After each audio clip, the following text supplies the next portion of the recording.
Chers collègues, je vais faire rapide. On peut dire effectivement que la rentrée scolaire s'est bien passée.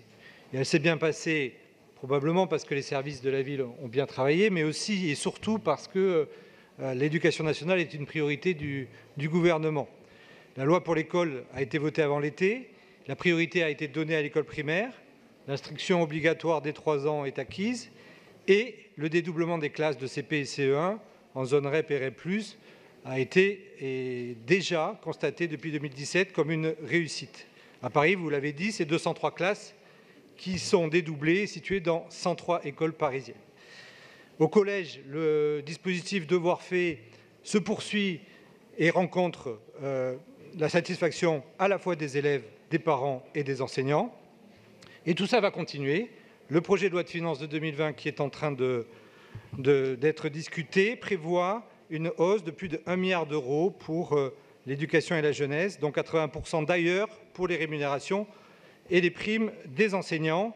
Dans ces conditions, certains groupes politiques qui sont d'habitude très en faveur de l'éducation nationale ont des positions qui me paraissent bien bizarres.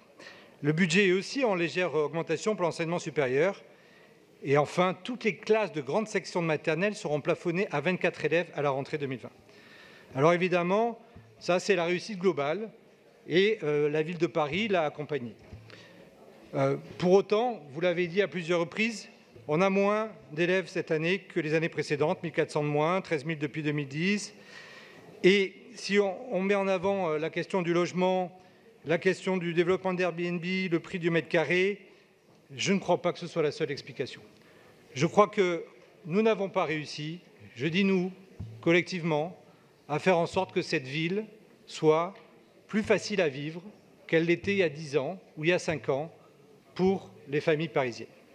Et c'est un questionnement profond qu'il faut que l'on ait, que l'on soit de la majorité ou de l'opposition, parce que les solutions ne sont pas simples, évidemment, mais la question des tarifs, la question des services, la question de la circulation, la ville n'est pas vécue aujourd'hui comme bienveillante. Enfin, sur le bien-être des enfants, ça a été dit, je crois qu'on a pris beaucoup de retard à Paris sur l'entretien des écoles et sur le plan d'investissement. Alors, vous allez me dire, on a choisi d'investir sur d'autres sujets, le logement, et c'est un choix politique. Pour autant, les écoles primaires et de nombreux collèges sont extrêmement vétustes.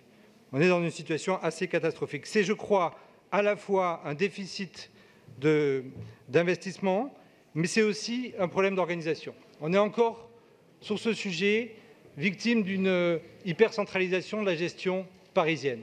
Il faut donner plus de pouvoir aux chefs d'établissement, comme il faut donner plus de pouvoir aux maires d'arrondissement pour gérer l'entretien courant des écoles.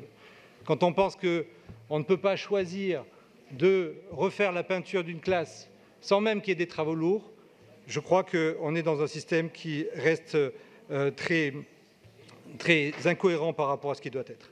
La pollution, ça a été abordé, j'y reviens pas. Les cantines scolaires également. On sait bien qu'on a un effort, et c'est beaucoup de communication sur le bio et sur la qualité du service.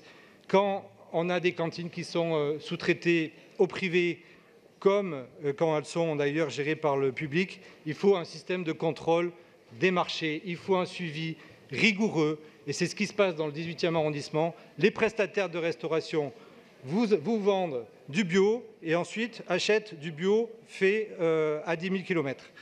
Donc il faut les contrôler de façon extrêmement précise. Enfin, il faut travailler aussi sur la question des rythmes scolaires, malgré le choix qui est fait de maintenir ce qui a été mis en œuvre depuis 5 ans. Il y a des sujets sur la durée de la pause de midi. Il y a très peu d'encadrement entre midi et 2. Les enfants restent trop longtemps, presque 1h30 dans les cours, livrés à eux-mêmes avec une surveillance très limite. C'est un vrai problème à Paris, il faut travailler là-dessus. Et évaluer évidemment systématiquement les animations sur le temps périscolaire pour essayer d'accroître les enseignements et les activités qui sont les plus satisfaisantes. Et de ce point de vue, pour les crèches, nous faisons un vœu relatif à l'éveil musical lors des 1000 premiers jours de l'enfant et j'espère que vous le voterez. En conclusion, si cette rentrée scolaire est globalement une réussite, nous avons pris beaucoup de retard sur les questions d'entretien et d'organisation des écoles à cause probablement d'une trop grande centralisation. Je vous remercie de votre attention.